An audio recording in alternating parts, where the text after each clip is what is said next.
Welcome back to the Shine Within podcast. I'm your host, Gina Canadian, and I have a very special guest today.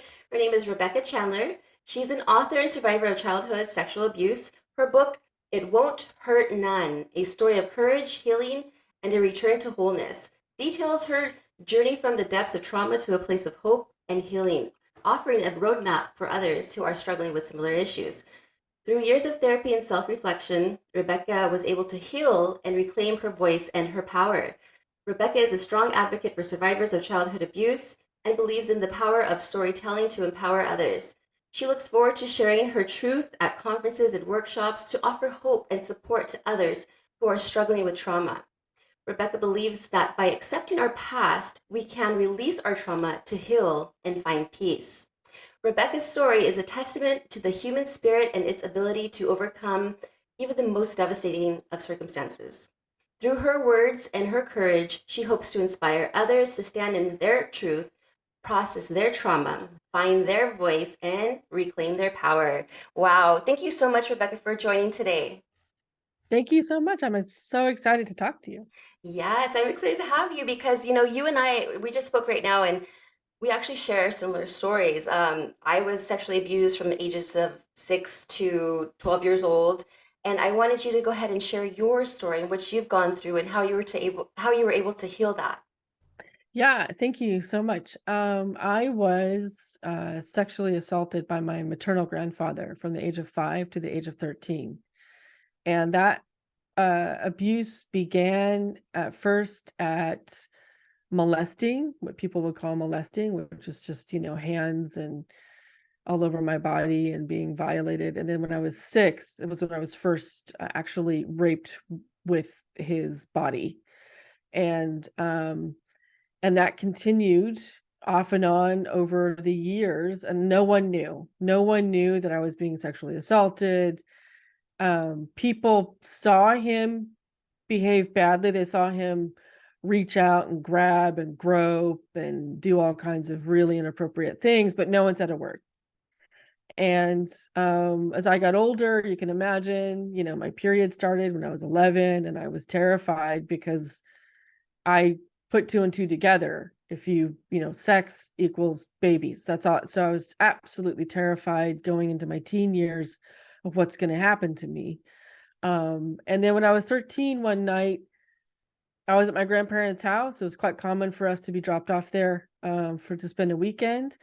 And um, something snapped inside of me, and everybody else had gone to bed, and he grabbed at me and pulled me back onto him and said, let's go out to the trailer. There was a trailer on their property. He said, it won't hurt none, which is the title of my book.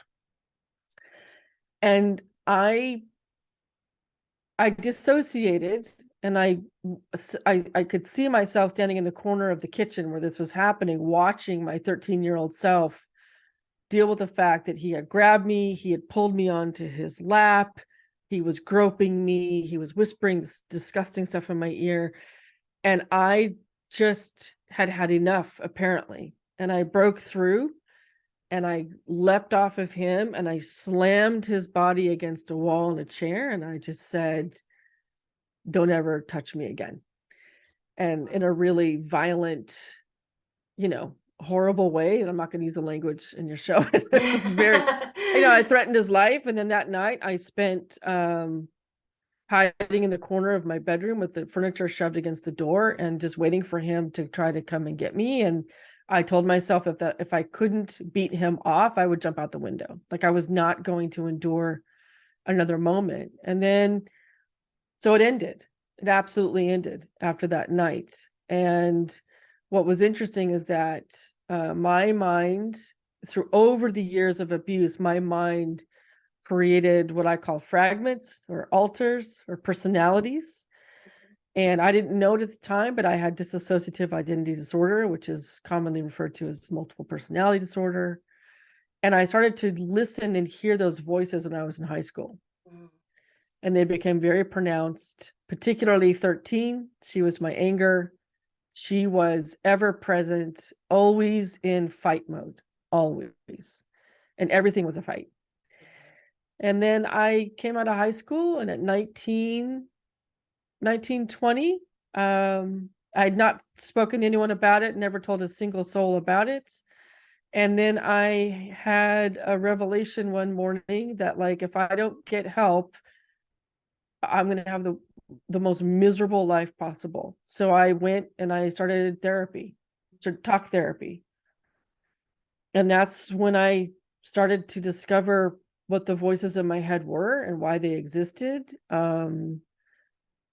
But that was the beginning, and I was 20 when I finally started to heal just a little bit. Wow, thank you so much for sharing that. Yes, vulnerability comes out, with us. And it was very difficult for me to share my story. And I was actually 22 years old when I Mm, spoke of any trauma. Here I was keeping it inside, that nobody knew why I was the way I was, angry, violent, lying all the time, manipulating, controlling, all these different yeah, things, yeah. and then finally I remember we had a family meeting because it was my drug habit. I was doing cocaine, I was drinking all the time. And then I finally said it. The reason why I'm like this is because I was sexually molested. And then everyone, my siblings, my mom, everybody was just like paused. And then my mom Oh, asked, wow. yeah, she asked, like, I guess her ex-lover, when I was little, and they're of course they're no longer together. My mom's married to a wonderful man now, and he's like my Good. papa, because my dad died when I was a baby. So no, this one is a blessing. But the one when I was little, there was like a certain mole in that area, and Mm, then she asked me that question, where did he have like something, and, and I said, yes, it was and there. And she was just like, I mean, and just the trauma that we go through. But you've done some healing work, though. You've written book. You've written another companion book as a journal with that book. yeah. You are now also completely healed. So I just want to talk a little bit about your healing process. Yeah. I want to ask you one question though. Ask me. How, when I told my mom that I had been sexually assaulted by her father, um, she said to me, he got others too. So my mother knew that her father Mm. was a pedophile, and she, for lots of reasons, did not protect me, right? And the rest of my family, it was pretty much a total mess when it came to how the family received the information. And um i was I was incredibly disappointed and hurt by their response at the time. And it's still something that I even write about in my book, that I struggle with, the fact that my family has never really been there for me ever. My parents have not read my book. They are not going to read my book.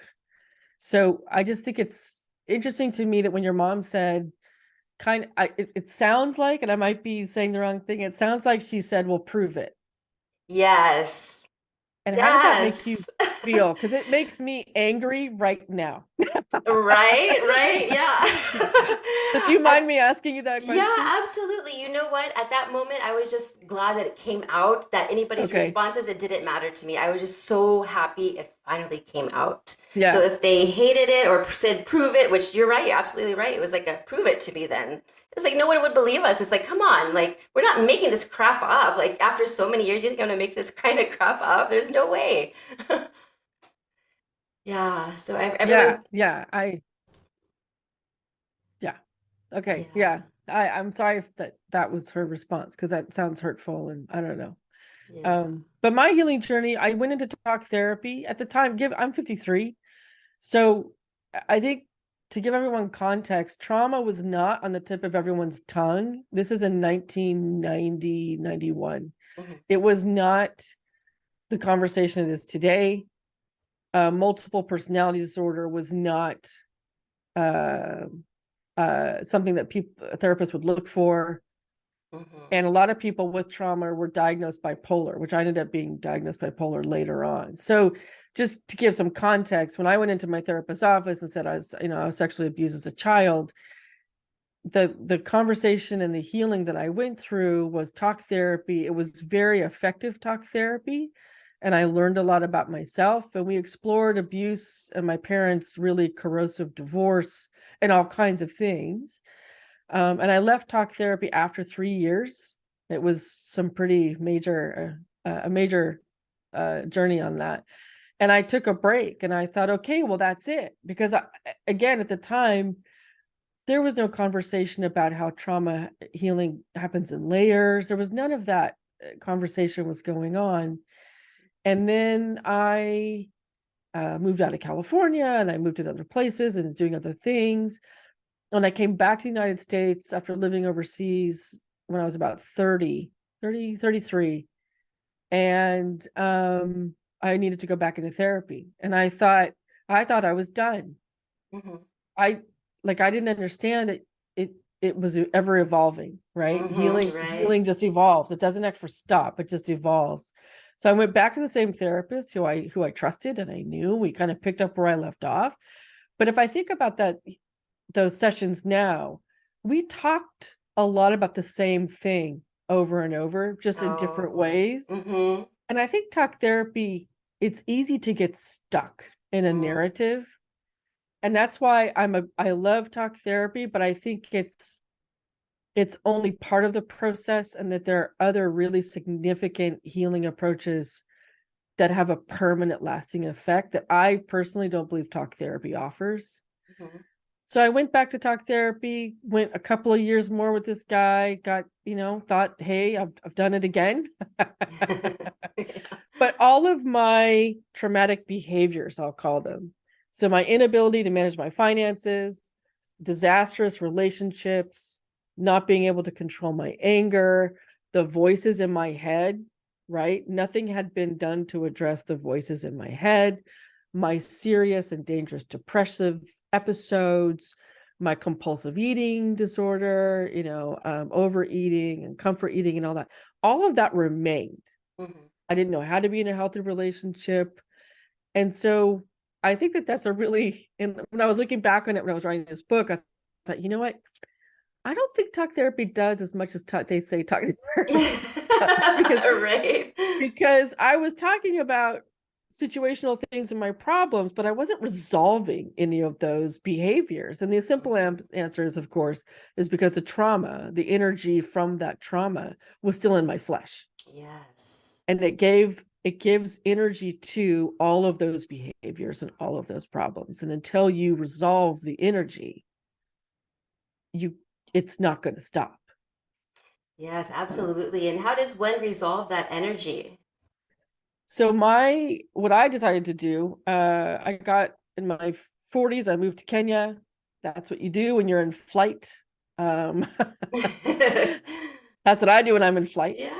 And I got to the point where I needed to talk to someone again. I went through a partial hysterectomy that was devastating to my mental and physical health, and I sought help. And I ended up talking to a woman who is an empath, Mm-hmm. and I just really, really love her, and she's wonderful. And I thought, okay, well, I like talking to you, so can I just keep talking to you? Yeah. And she said, yeah, sure. And so what I engaged in with her was a series of what I now call somatic sessions, where I would enter into a pretty deep meditative state with her, and we would connect energetically and do some breath work.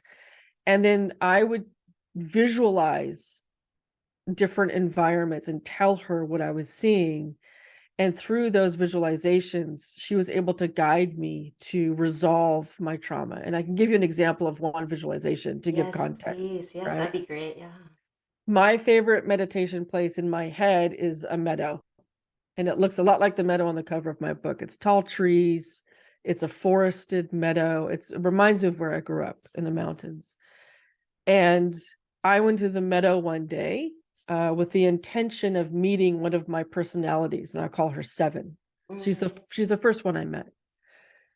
And as I met her, with the intention of getting to know her, getting her to trust me, reconciling with me, and then releasing her.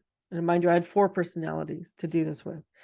And inside the meadow, in my head, I would tell Amelie, my healer, which is my word for her. I said, well, there's a young girl here, and but she's hiding behind a tree, but I can still see her.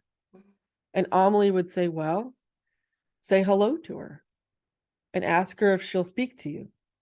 So I would follow Amelie's prompts, and I got to know the 7-year-old version of me. Wow. And we had these one-to-one conversations, and I had to make sure that she understood that I was older, I was an adult, because these pieces of ourselves that are traumatized, they're trapped in time. They Mm-hmm. don't know they're not 7 anymore or not 5 anymore. Right. And so they remain in a hypervigilant state because for them, the trauma hasn't ended. So I had to convince her, get to know her, get to convince her it was safe, that she was safe, that I loved her, and that I kept apologizing to her for not taking care of her. And really, I'm apologizing to myself, Mm-hmm. Mm-hmm. right? Yeah. So, and so I did that with 5, 6, 7, and 13. And that was just one session with her. And I had multiple sessions with her. Wow, that's great. That's somatic work. It can be intense Mm-hmm. because you are facing yourself or other people. I confronted my grandfather in the meadow. My personalities and me, we all beat the crap out of I was gonna say, what did you do in the meadow we to all him? confronted him, and we all pulverized him and destroyed him. And so, I think what's really powerful about somatic work is that your mind will take you where you need to go if you just let go. I love And that. so if you don't have to be a particularly creative person, you don't have to be any kind of thinker or doer, you don't have to be an artist to appreciate the somatic process. You just have to kind of surrender to the energy work that's being done with you. And I can tell you this, that as a over a series of about 5 years between Kenya, and then I moved to Singapore and continued, and then I moved back to America and continued last year. Through that work, I was able to get to know each personality, convince them that they could trust me, convince them that they were loved, and that it was okay, it was safe to come back to me. Because these pieces of me, these fragments, they always felt like they were living outside of me. Mm. And they were shouting at me and talking at me all the time. And it was just really complicated to have that many versions of myself. And when I convinced them all to come back, and by come back, I mean to integrate back into me. And I'm a whole person with one point of view, one self. And that was the big result. And then in one final session with my healer in Beverly Hills, who I really, really am so grateful I met to finish with, my father's grandmother showed up in my final meditation session, and she came to get them. She said, it's time for them to go. I was like, well, wait a minute. I'm not sure I'm ready for them to leave. And she's like, no, it's time. She's like, don't get romantic about these things. They almost convince you to kill yourself. So don't don't get romantic. And then 7, who was really the ringleader of all of them, she said, you're going to be fine. It's time for us to go. And my grandmother literally took them out of the meadow. And from that session forward, I've never heard from them again. Wow, that is incredible. Never again, Yeah, huh? never again. And I know that people will say, well, you can't really heal from DID. And I've read that in textbooks and those kinds of things. And I think that that's just a really narrow way to define your mind. Absolutely. When your mind breaks, it can heal itself if you give it the tools. So yeah, I don't hear from them at all. I don't, they're gone. They're gone. It's just like, and then you're focusing on the present moment now. I live in the present, and I have to tell you, it's exciting and really weird. And I started being traumatized and living as a traumatized person since I was 5. So the person I became over, all those years was a version of my true self. So the executive producer who loved to be in control on film sets and be the boss and all that stuff, that was a great, like a positive way for me to channel my traumatized self, right? Right, And right. I was lucky for that career, and I was lucky to see the world and live around the world and do all the things. But now I'm 53, and I can tell you now I have no desire whatsoever to run a film set. Yeah, makes So it's like sense. it's coming out, it's like being born again. And the things that I used to want to put up with or enjoy or pursue, some of that's shifting now. So Wow. it's just it's a very strange it's a very strange time in life to be 53 and to feel like I'm just getting started in a lot of ways. And I can't help but look back on my life and go, I wonder what it would have been. Who would I have been had I not had to live life through this really traumatized, sharp lens? And Right. those are the questions I'm asking now, not to linger on it, but I'm going to ask the question. Yes, yes. And I'm so happy you're sharing this. What types of goals are you like? What do you look forward to now that all of that has been released, all that trauma? What brings you joy now? I mean, I'm figuring that out, right? So it's like I like writing a lot. I started a third book and a fourth book. That's a long story, but so I'm focusing on writing. I'm focusing on how do I turn my real joy of writing into a career, because I never considered it before, and now it's all I want to do. Yeah, And how could I maybe turn speaking into a career? Like, how can I turn this experience into this new phase of my life where I try my best to tell people what it's like to go through trauma and what it's like to come out the other side of it? So, absolutely. Yes. Everyone needs to hear a story because they often feel alone. I felt yeah. alone. Like I hid everything inside. Like it was all tucked away in my head. And then only moments would it release. And that was just out of anger mostly. It was dangerous and it was not good. But I want to talk a little bit about your book, and but before that, I watched one of your TikTok videos. Yeah. I was doing some Oh God. some TikTok stalking, and I love it. Yeah, whatever. and then you are you have a pen pal and you have a journal and you go back and forth and write to each other. Yeah. Yeah, can you share a little Yeah. bit about that? That's so Oh, cool. that's so funny. That's the one you saw. Because I'm still experimenting with TikTok. I love TikTok. Yeah. My best friend I've known since I was 7 years old. About a year ago, I thought, you know what? I miss writing letters. My grandmother taught me, always wrote letters. She taught me how to write letters. I'm like, there's got to be more than just sending a text. I'm a little tired of this digital environment. So I thought, you know what? I'm going to buy this journal where the pages can be refilled, and I'm going to write some stuff, whatever I want, however much I want, and I'm going to send it to this person. And she gets 2 to 3 weeks to do whatever she wants to do inside of it, write whatever, draw whatever, and she'll send it back. And so we exchanged this book now. We've done it for almost a year. And it's literally whatever we want to talk about, whatever we want to admit, not admit, whatever it is. But it's just a wonderful gift to have that with someone. And it's a permanent record. I know we're going to continue to do it for decades. And I can't wait. Even now, it's fun just to go back and say, well, a year ago, are we still stuck in the same place? Are we still writing about the same thing? Or have we So cool. have we moved on? And it's just nice to have an analog piece of my friend Hmm. that and it's really close to me, and we're best friends. And it's just nice to share something as, I guess, intimate as writing. Mm-hmm. Mm-hmm. And it's crazy handwriting and drawings or stickers, and it's different colors of ink and stuff like that. And I just love the fact that it's old school.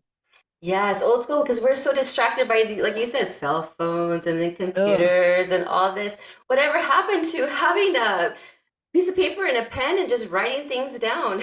I'm a big fan of well, I haven't written anything down just yet, but I'm a big fan of paper and always have Notebooks. notebook with me. I Yeah. always have a pen with me. I'm always the one jotting. I'm in this group, a women's group, and I see everybody on the Zoom calls typing, typing, but I'm just like writing, writing. I always say that something magical about putting pen and paper together.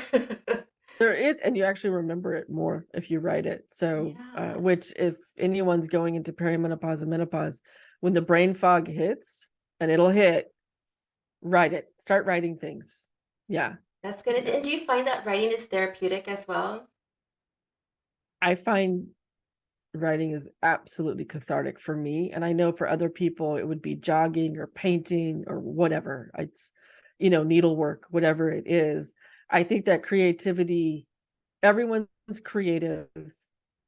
And I find it interesting that a lot of my friends have said, I can't imagine writing a book. I'm not a writer.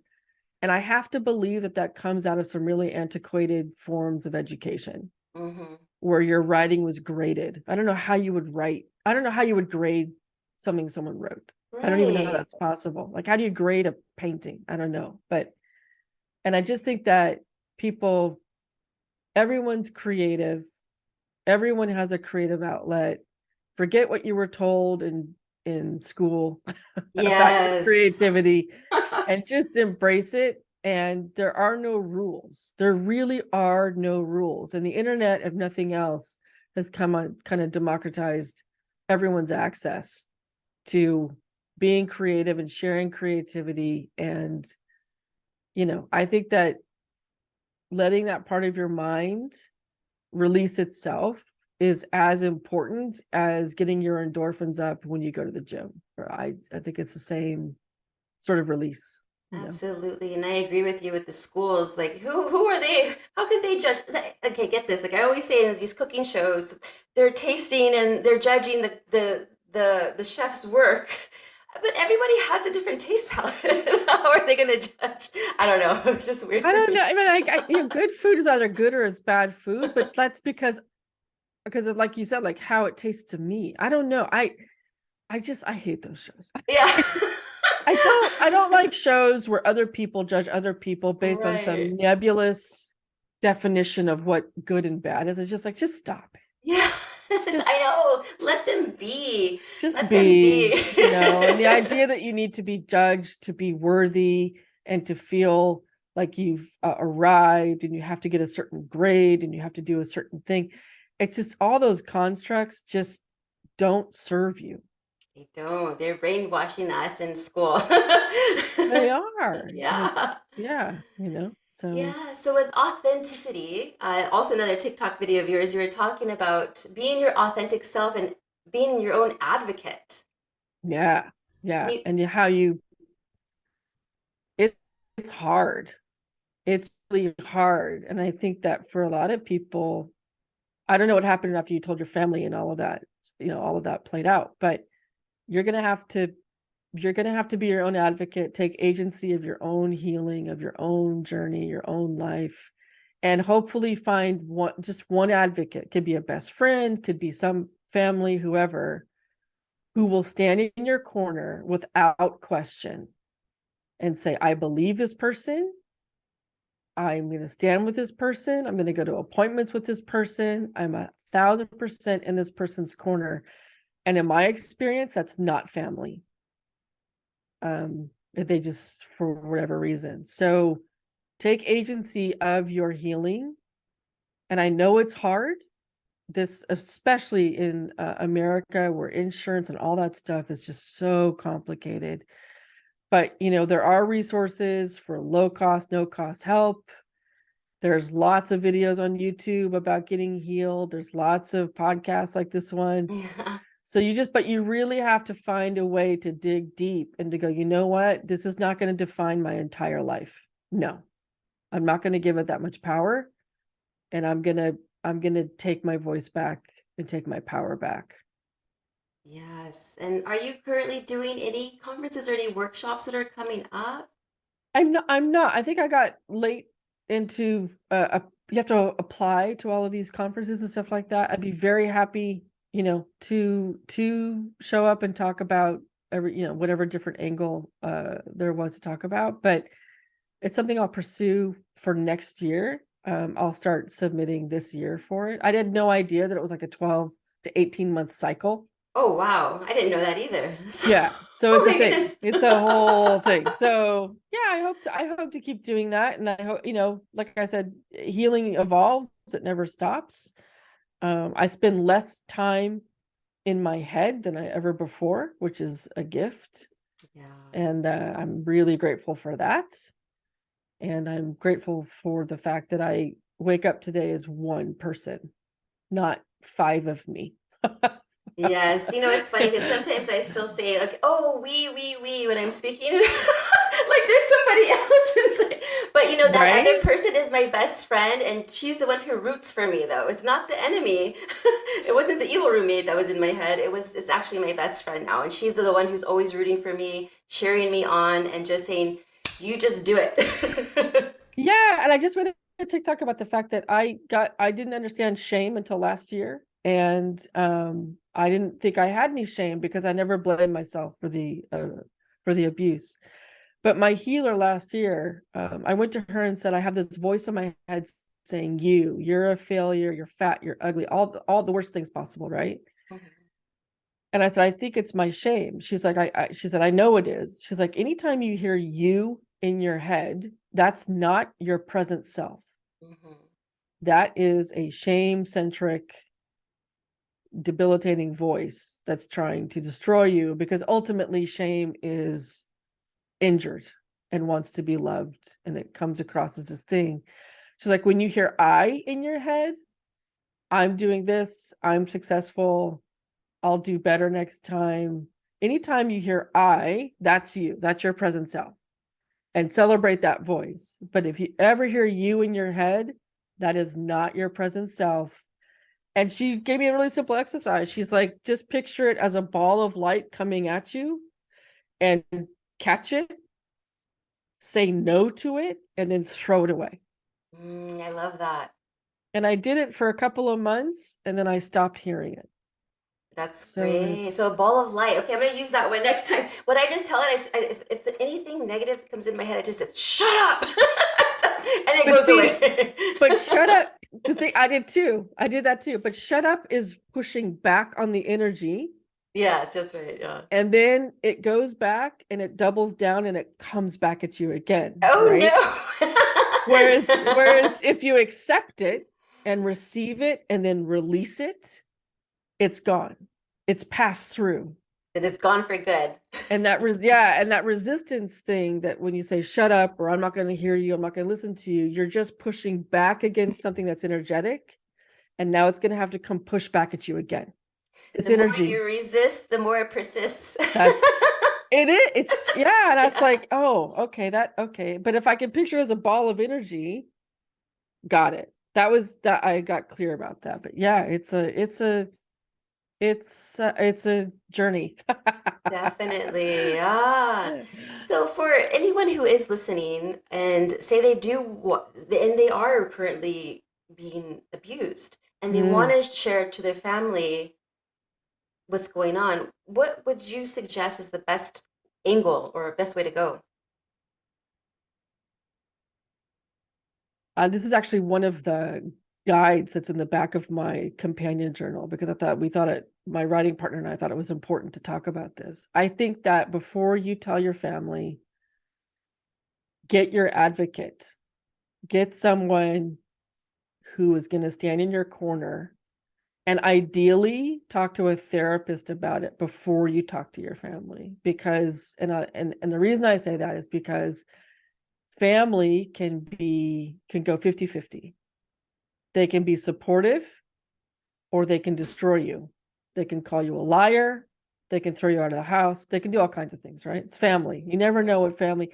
And if you think your parents are a certain kind of people, they can really disappoint you, or they can meet your expectations. It really can go either way. So I think you need to have someone in your corner that you trust, your advocate, and have them in the room with you when you share this information. And ideally have a therapist or a member of church or someone you trust who can also help guide you through it no matter what happens. If it's of a positive outcome, great. If it's a negative outcome, then you have support, because you're going to need it. Because that disappointment hit me like a brick wall. I wasn't expecting it. I was quite naive about it. And if it's a mixed result, so in my case, my siblings were supportive. My parents were not supportive, and my grandmother and my aunt were hateful. So if you get a mixed result out of that, you really need something there, like a therapist and an advocate to hang on to, because what happened to me was that when their response was not what I needed or what I expected, your whole idea of that perfect family that you have crumbles. Mine crumbles. So now you're not just dealing with the trauma of telling your story not being believed, but you're also dealing with the trauma of that fantasy fairy tale version of family in your head falling apart. Yeah.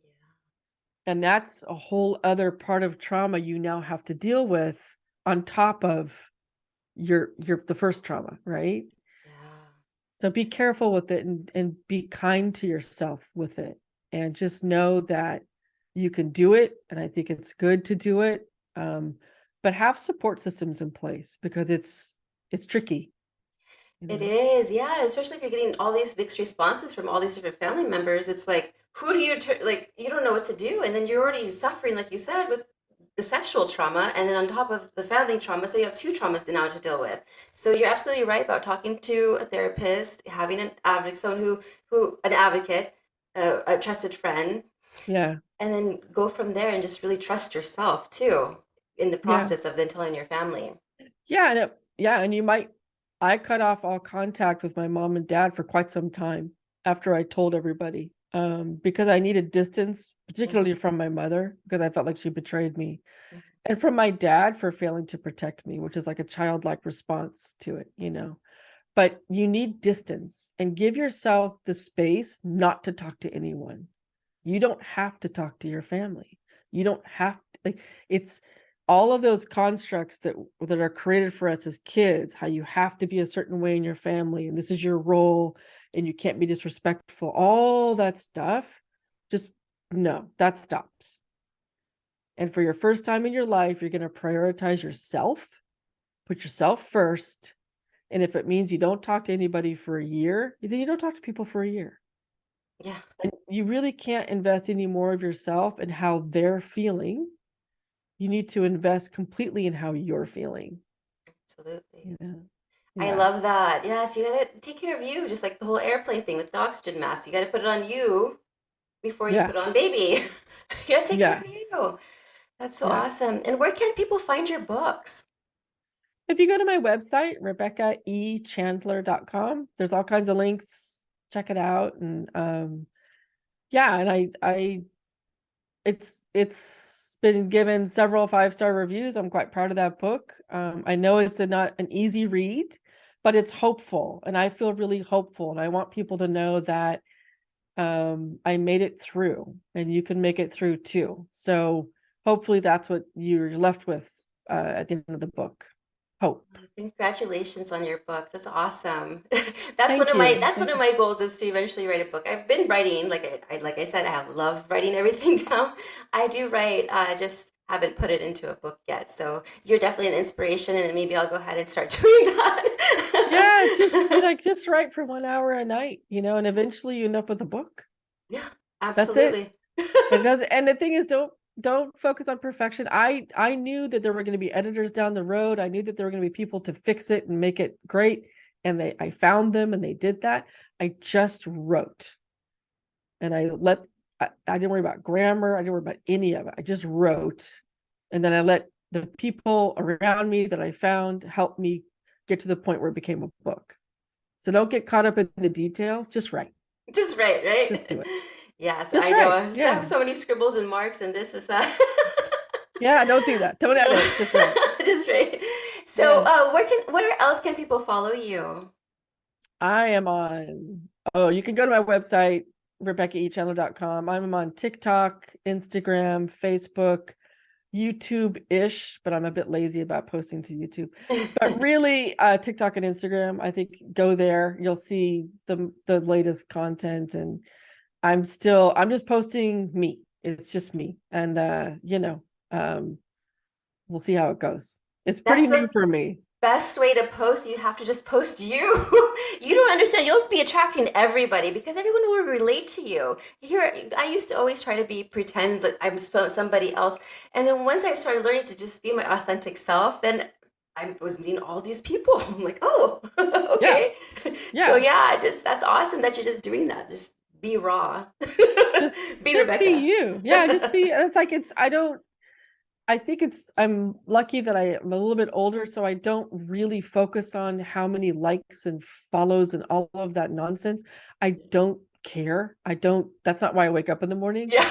So I just make videos that I like, That's stuff right. I want to talk about, and whoever hears it, hears it. And if they don't, God bless. It's Yeah. cool. I'm good. I don't, Yeah. because That's what I always say. If you like me, cool. If you don't like me, cool. yeah, It doesn't whatever. matter. You do Yeah. you, right? Yeah. Whatever works for you is cool. I'm good. That's awesome. Well, thank you so much for coming on today. Is there anything else you would like to share with the audience? No, just hopefully your audience, start the first step. And like the journal, the companion journal we put together, it's just the basic steps to get started. And however you do that, just know that it's worth it. It's hard. It's not the easiest thing to do, but it's the healing process can never be as bad as the actual trauma. Right. And you've already survived that. Right. So you will survive healing. Absolutely. Yeah. And you'll come out the other end of it and it'll be pretty incredible, Oh, you I know? love that. Yes. Oh, you're so awesome, Rebecca. Thank It was a you. pleasure having you. Thank you so much for joining. Thank you.